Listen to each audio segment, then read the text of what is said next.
other than scoring points, offensively, when you look at the metrics, what's like the most important stat, like in your mind? Is it yards per play? Just what's the most important stat that you look at? There's not just one, but I do think first downs is really important because that means if you believe in the plan to win, which is the field position game, which is more important in the bigger games you get into, then I think that matters because if you get the more first downs, you're tilting the field to your advantage. But then I also think scoring in the red zone, if you believe in the field position game, when you get into the red zone, you have to score touchdowns. It can't just be field goals. So I think when you combine those things, then everything else comes into play, yardage, points per game. But if you don't have a lot of first downs, you don't score touchdowns in the red zone, you're going to have problems. So. Yeah, Ryan, when you lay your head down on the pillow in the Blackwell the night before a game, home game like this, especially this week, what would keep you up at night still, and what makes you feel comfortable about this team so far? It's a two-part question. Yeah. Well, I think the thing that keeps you up is making sure that our guys and our team understand the opportunity that they have. And I mentioned this before, as you get older in life, you realize that time waits for no one, and opportunities come around like this, every so often, but only a few times in your life. And that maybe when you're young, sometimes you think that they're going to always be around, or this is something that's normal, and it's not. And so making sure that our team understands that, grabbing on a hold of that, not letting go, and making sure that we show up every Saturday and play as hard as we can and prepare. Those are the things that you think about. What allows you to sleep, I guess, the second part of your question would just be the leadership in this team and the way that we practice. Because, I really believe that the way that you practice during the week is how you're going to play. And so I thought we've had a better day of practice yesterday than we've had in a long time. Guys were sharp. Guys were on it. It was a good practice, and that allows you to fall asleep after twisting and turning a few times. Second row, Midlish. Tony? Ryan, all of these new games that you're having, what kind of impact does that have on recruiting and bringing guys in for visits? How much more difficult does it make it, or what are the challenges? Well, if someone doesn't have a bye week or is playing on a Friday night game, it's hard to get them in if they live a little further away for a noon game. If it's a night game, then it's a little easier. But for local schools and schools from Ohio and the recruits from Ohio, they're able to get here within a 3-4 hour radius of school. They can kind of get here for a noon game, which is good. But for the guys who live a little further away, it's a little bit harder to get here. Do you think the noon games are going to pose a bit of an issue moving forward if Fox, say, continues to do this? Is that not something maybe you'd want to see? Like, would you prefer more 3:30s or? That's not something that I really think about all that much. Although I do enjoy the noon game. I love getting up and playing the game, and then hopefully, like we talked about yesterday, going home and enjoying it for the afternoon. Third row left, Bruce. Ryan, back to Tim's question a bit. You talked about, and you have referred before to this team recognizing what's possible, and I wonder, when did you become satisfied that was something that it was okay to talk about this team with? Or is that because it's Ohio State, that's August is fine? Or did you have to see something, an intangible, a victory margin against a certain kind of a team? When did you deem that it's okay for you to sort of publicly acknowledge that in front of them and start referring to that for a motivational reason? Well, we looked at the calendar and the schedule. We had that first part, those 6 games. We said we're going to come up for air, have a 2-game season. Then we had the bye week, and then we're going to have the home stretch. And so the goal was to be undefeated at this point, to be 8-0, and we are now. So as you sit there and you talk to young men, you say, hey, listen, here's where we are, here's where we want to go. And you talk about what the stretch run means. And you talk about that during the bye week. But once we got back here on Sunday, it was all about Maryland. And it was all about the day, winning the day, making sure we have a great practice, making sure we beat Maryland on Saturday. That's it. That's all that matters. And you start getting ahead of yourself that way, I think you set yourself up. But I do think during that bye week was a great opportunity for us to take a picture to see where we're headed with this thing. Because I think it's important to know where you've been, where you are, and where you're headed. Was it more so that it was Wisconsin, or that it was 8-0, or that it was like you're number 1 in the poll, or just the fact that we had a bye week? Yeah. Right next door, Steve. Yeah, Coach. Going back to the Wisconsin game, it appeared they came very close twice to blocking the punt, and then they got it on the third time. Just curious internally, what's the discussion during a game as to we've got to shore this up, or we've got is that going to become an issue you think going forward with in quote, competitive game in the fourth quarter, that can get you beat. Oh yeah, absolutely get us beat. It could have got us beat last Saturday. So completely unacceptable. The whole thing was ridiculous. We're getting it fixed. It's going to be fixed. It was a block spot issue, and it was several people were at fault, and it's not going to happen again. We're not going to let that happen again. If it does, then we got to figure out again what the issue was. But certainly that is not going to win us any games, and that was something that we were very embarrassed about as a staff, as a team. Was the fact to get a punt block like that is completely unacceptable. So I think everybody understood that, and we're going to get it fixed. We did a good job in the bye week of addressing it, and we're doing a good job this week of getting it addressed. And now we got to go put it on the field. Do you feel, as a head coach, you have an environment where, I don't say anybody's low on the totem pole, but the quality control guy can speak up and say, hey, we gotta do something here. Do you have that environment you feel in your program? I mean, you're rolling along at 9-0 and status quo is going pretty good right now, but is that there for your guys lower on that totem pole to speak up?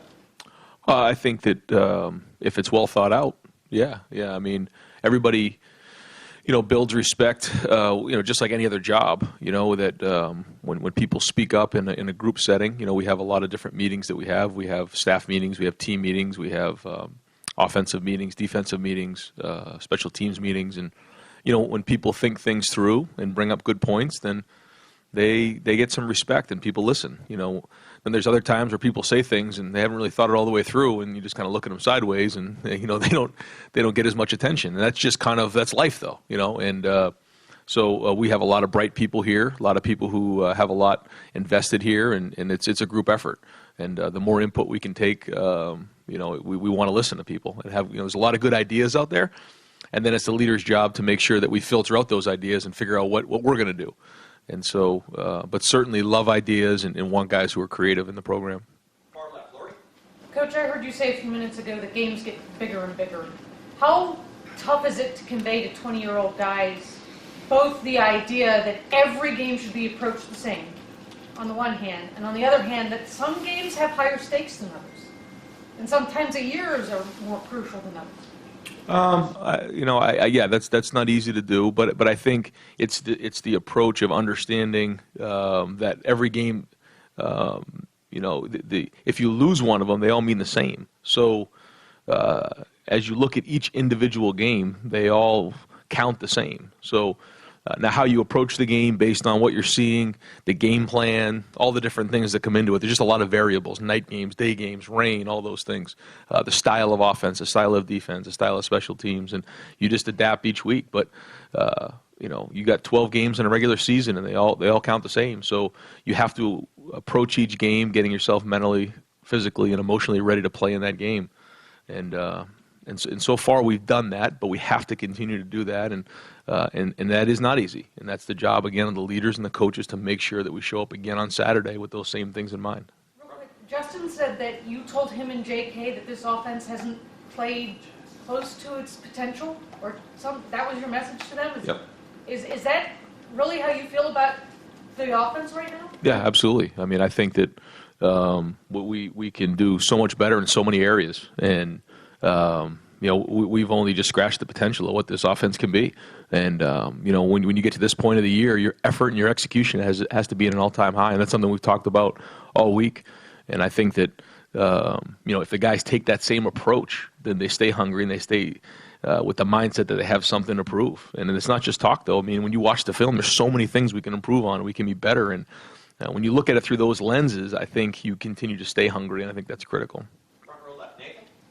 When you were having the real substantive conversations about whether Justin was going to come here with him, was there any kind of an intellectual connection that happened with you and him, and what was that? And is that important as you're bringing in a quarterback? Yeah, it was hard because it was not the typical recruiting deal. So there was not a lot of time to build that relationship. A lot of it was, I wouldn't say risk, but it was just one of those things, a little bit of a leap of faith on both of our sides. And then as we got to know each other more and more, we connected. And, I think that relationship's building every day.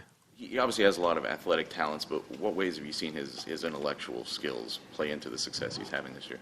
He's very intelligent. He can handle a lot of information. He does a good job of putting it on the field in a short period of time. And it comes, that part of it he comes pretty easy to him. But at this time of the year, we're going against some really good, smart defensive coordinators who have really good schemes. And now that we've put different things on film, we're going to see some things that are going to challenge us and him. So he's got to be on his game more than ever. Front row middle, Joey? When Jonah Jackson went into the transfer portal back in January at Rutgers, you guys were on him pretty quickly. Was it you or anyone on your staff who had noticed him previously before that gave you an inkling that he could be a plug-and-play guy right away this year? Yeah, called Chris Ash right away when he became available, and Chris had nothing but unbelievable things to say about Jonah. And Chris was here, and got to know Chris as time went on. And so when he kind of gave a recommendation for Jonah, that was enough for us. And then also watched his film, talked to our guys. Our guys played against him.